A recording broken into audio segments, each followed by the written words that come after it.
Our scripture this morning comes from the Old Testament book of 1 Kings, and we're kind of in the middle of the Elijah story here. Then the word of the Lord came to him, "Go at once to Zarephath in the region of Sidon and stay there. I have directed a widow there to supply you with food." So he went to Zarephath. When he came to the town gate, a widow was there gathering sticks. He called to her and asked, "Would you bring me a little water in a jar so I may have a drink?" As she was going to get it, he called, "And bring me, please, a piece of bread." "As surely as the Lord your God lives," she replied, "I don't have any bread, only a handful of flour in a jar and a little olive oil in a jug. I am gathering a few sticks to take home and make a meal for myself and my son, that we may eat it and die." Elijah said to her, "Don't be afraid. Go home and do as you have said. But first make a small loaf of bread for me from what you have and bring it to me. And then make something for yourself and your son. For this is what the Lord, the God of Israel, says. The jar of flour will not be used up, and the jug of oil will not run dry until the day the Lord sends rain on the land." She went away and did as Elijah had told her. So there was food every day for Elijah and for the woman and her family. For the jar of flour was not used up, and the jug of oil did not run dry, in keeping with the word of the Lord spoken by Elijah. The word of God for the people of God. May the Spirit add a blessing to understanding of it.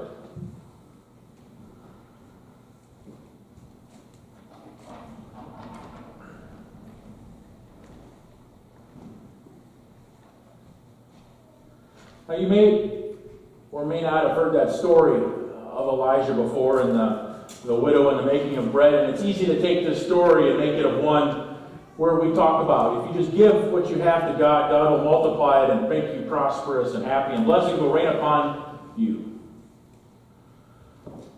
That's not how it works, in all honesty.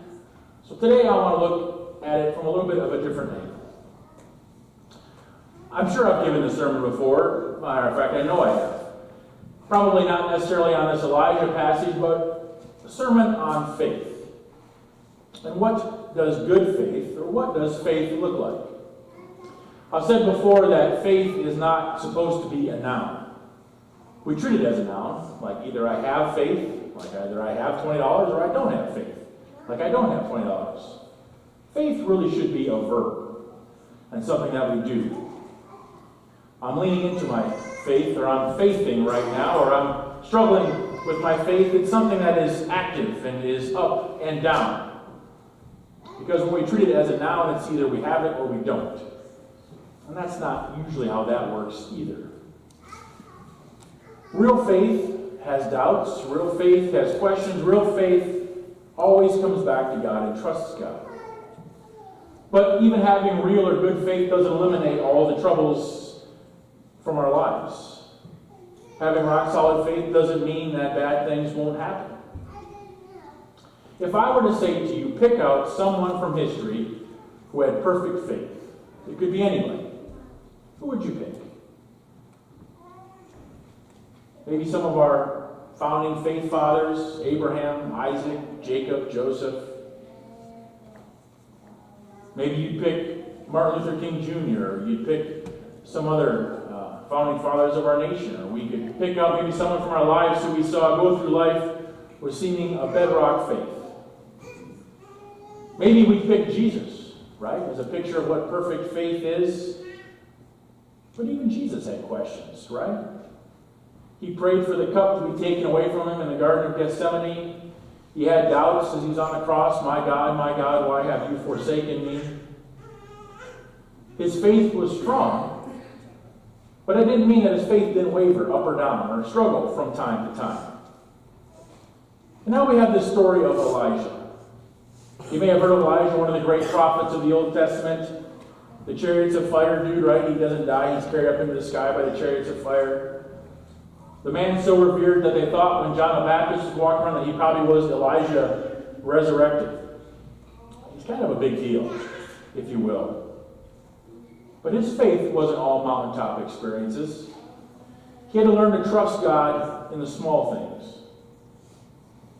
And I think sometimes that's maybe where we get stuck too, is we don't see God in the small things. We're looking for God in the big miracles of life, and we miss the little things. Let's look at the story of Elijah real quick. Elijah was still young when Ahab became the king of Israel. Ahab was a wicked king who married the legendary Jezebel, if you've heard of her. She was the daughter of a king of a foreign country who worshiped Baal, or foreign gods. And under her influence, Ahab brought that worship of foreign gods to Israel. Obviously, a no-no. So when we first meet Elijah, he's being sent to warn Ahab what he's doing is destructive to the heart and soul of Israel.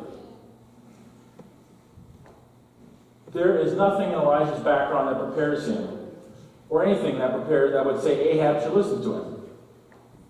Elijah wasn't from a powerful family. He wasn't wealthy. He wasn't even a priest. He was some guy from the backwoods of Galilee. So Ahab comes, he announces, if you don't turn around your evil behavior, it's not going to rain until I say it can rain. I'm sure Ahab and Jezebel and everyone has laughed Elijah out of the court. Elijah gave his command and went and hid in the wilderness. Now you should get some clues about the way God works in life by who Elijah was. Wasn't a powerful man, wasn't even a priest, wasn't wealthy, some guy that answered God's call. There are all kinds of examples in the Bible of just people who answered God's call. Not wealthy, not powerful, just saying yes to God and doing amazing things. So we figure Elijah, right? He's this all-powerful prophet. He's heard the call of God. He's answered the call of God. He's done what God first asked, so life is great. Nope. Elijah is now hiding out by a stream. He is being fed by ravens, or bringing him scavengers of food to eat. It's not raining, like he said, so the drought deepens. Eventually, the crops don't grow. Eventually, Ahab remembers what Elijah says and starts to look for him. Pretty soon, Elijah's little stream dries up. The ravens quit coming. And Elijah despairs. Like, Lord, what is going on here? I did this for you. Why am I suffering so? So the Lord answers Elijah, and he says, I need you to trust me once again, pretty much.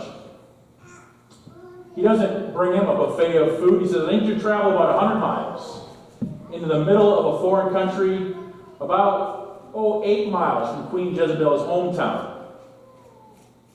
Can you imagine Elijah's response, right? He's pretty low. You would say his faith was questioning and doubting and wondering if God was going to stay with him as his source of sustenance dried up. And God's response is, Elijah, one more thing. You need to do this for me. Go into the middle, basically the belly of the beast. And then he says, what we get in our scripture today is that a widow will meet you.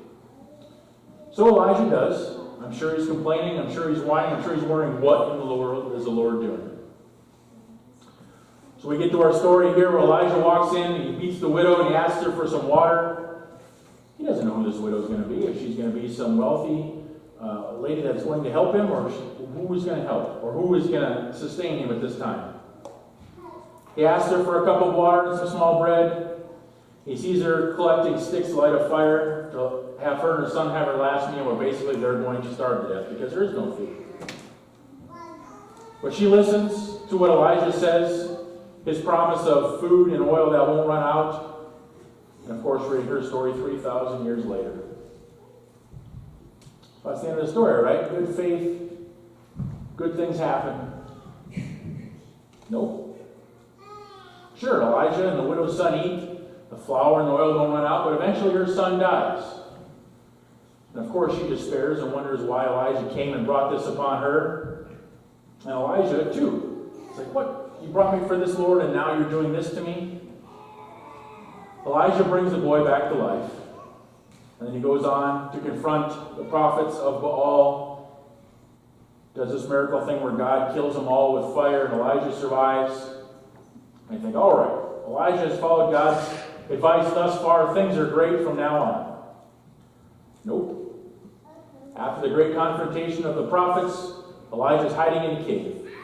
Scared for his life because Jezebel's after him, of course. The great prophet Elijah, it should be noted, lived a life of faith that was up and down, up and down. He who has moments of great anxiety and moments of great mountaintop experiences. But the lesson is when Elijah is in that cave. We probably heard the story before, when Elijah's in the cave, and he hears wind, there's an earthquake, and then he has a fire. He doesn't see God in any one of those, and he finally hears God in the silence, the still, small voice. That reminds us in our lives that too often we look for God in the miracles. We look for God in the wind or the earthquake and the fire and the grand, big gestures, but that's not how God works. Silence is often God's chosen way. So how about us this morning? What kind of decisions are we facing in our everyday lives? Are we struggling with what God's will is? My guess is that deep down we ask our own conscience, we already probably know what the answer is, or what is right. So what can Elijah teach us? Besides being faithful, doesn't mean that it's always mountaintop experience, doesn't mean that we never question, we never doubt. But Elijah asks us if we're in a spiritual condition to hear God's instructions. What are we facing in our life right now that God needs to help us with? Where is our focus? Are we focused on the problem? Or are we rather focused on God? Are we seeing what God may supply as inadequate, or are we just trusting that God will be? Does our present condition look impossible? There's no way God can meet our needs and give us what we need. But have we considered that before God meets our need, that we must meet the need of someone else? You see, many times in this journey, Elijah could have said no. He could have said, I'm done. Even the widow had a choice. She could have just made that bread for Elijah, or she could have said, nope, this is for me and my son. I'm doing it for my own. If they would have measured what God was offering by their own eyes or by human standards, they would have said no. Because we tend to look at what we see. Think about Elijah. When he came to the city, God had told him a widow was going to save him. He didn't know if God meant a rich widow. I'm sure he hoped God meant a rich widow with overflushing blowings, a 4 to 5 room house with some nice bed and comfort. But he sees a widow gathering sticks. Meaning she's so poor, she's got to go out and pick sticks up to even build a fire. If he looks at her and he measures her by human standards, he would have said, this is not who God wants me to talk to. This is not who God would provide me to sustain with. He would have moved on. He would have missed that blessing of God in his life. By human measurement, she would no chance she could help him out. How could he expect to find any sustenance under her roof?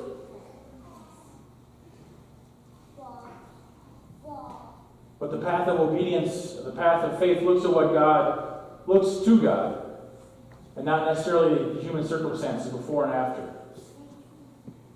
So how is Elijah going to respond is the question. He responds in faith. He saw the woman, but he knew God promised to provide, so he said, she will provide. God will provide through her. He looked at it through the lens of faith, not from what he could see. He didn't throw up his hands and say, I don't believe this. You mean this poor old widow is my supply for food? How in the world can she save me? He responded to God instead of his circumstances. He was believing in the promise of God and acting on it. He wasn't looking for confirmation of what he see or what she could offer.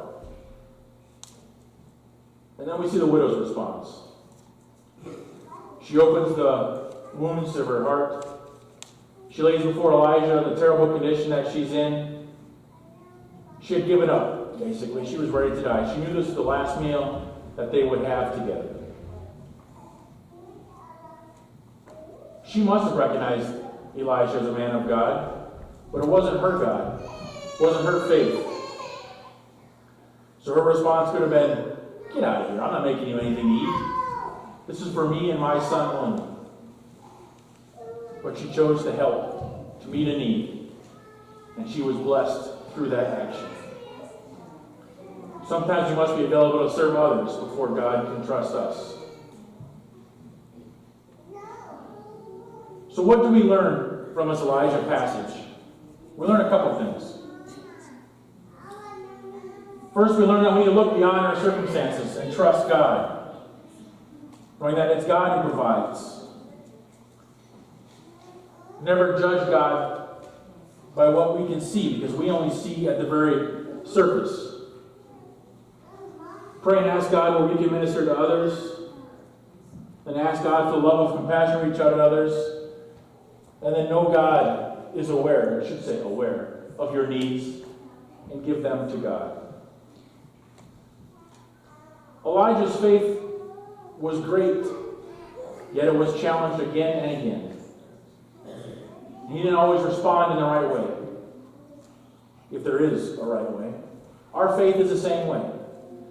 We will be challenged, meaning to have faith doesn't mean it's always mountaintops, always good times. Sometimes faith is even more deep in understanding when we trust God in the roughest of times.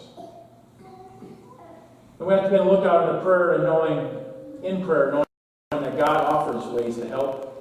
We must be willing to see them. Not always in the grand, miraculous gestures, but in the every ordinary parts of our days. Learn to recognize God in the small things, and I will see and experience God in the big things.